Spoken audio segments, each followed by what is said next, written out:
যে কোনো নির্বাচনে দেশের অন্য জেলাগুলোর তুলনায় বরাবরই ভিন্ন সমীকরণ পাহাড়ি জনপদ রাঙামাটিতে। এখানে জাতীয় ইস্যুর চেয়ে নির্বাচনে গুরুত্ব পায় আঞ্চলিক হিসাব নিকাশ।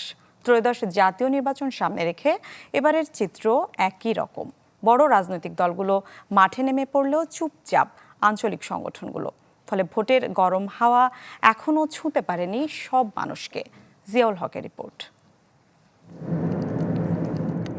রথপাহাড়ের জেলা রাঙামাটি 10টি উপজেলা মিলে, যেখানে সংসদীয় আসন একটি। সংস্কৃতি আর প্রকৃতি বৈচিত্র্যের এই পর্যটন জনপদে নানা জনগোষ্ঠীর বসবাস।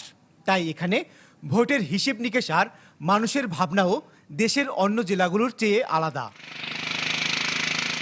শহর এলাকায় ভোটের হাওয়া গরম হলেও তাতে যেন খানিকটা উদাসীন প্রান্তিক এলাকার মানুষ, যাদের কাছে ভোটের চেয়ে বেশি চিন্তা জুম চাষ ঘিরে।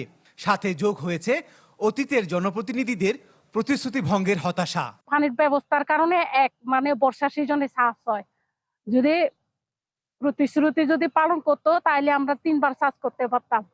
মন্ত্রী আছে, মন্ত্রী যায়, নির্বাচন হয়ে যায়, কিন্তু আমাদের চাষাবাদের কোনো পরিবর্তন হয় না আর কি।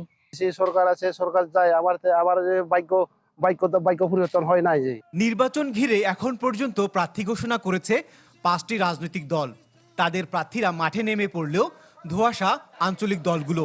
কেননা প্রতিবার নির্বাচনী সমীকরণে তারা বড় ফ্যাক্টর হলেও এবার এখন পর্যন্ত চুপচাপ। উন্নয়নমূলক যে সংস্থাগুলো রয়েছে তাদেরকে নিয়ে যাতে সুন্দরভাবে কাজ করতে পারে, রাঙামাটি যেন উন্নয়নের দিকে অনেক এগিয়ে যায়। এখানে শিল্প কারখানা গড়ে উঠে এই চিন্তা চেতনা যিনি ধারণ করবেন, ভবিষ্যতে ভোটাররা সম্ভবত ওনাকেই বেছে নেবেন।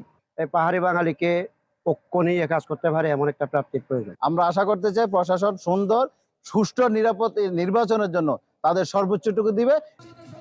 সামনের নির্বাচনে আঞ্চলিক রাজনীতি ছাড়াও নানা ফ্যাক্টর বড় হয়ে দাঁড়াবে এই জেলায়।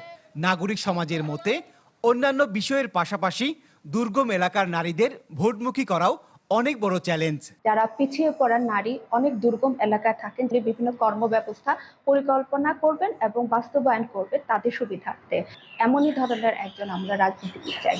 পাহাড়ে ভোটাররা যেন অবাধ এবং শান্তিপূর্ণ উপায়ে ভোটদান করতে পারে, প্রভাব বলয়ের বাইরে এসে তারা যেন নিজের কাঙ্ক্ষিত প্রার্থীকে ভোট দিতে পারে, সেই জন্য আমরা প্রশাসনের কাছে আবেদন করছি। আগের জাতীয় নির্বাচনগুলোতে রাঙামাটি আসনে বিএনপি আওয়ামী লীগের বাহিরে জয়ের রেকর্ড আছে জনসংহতি সমিতির।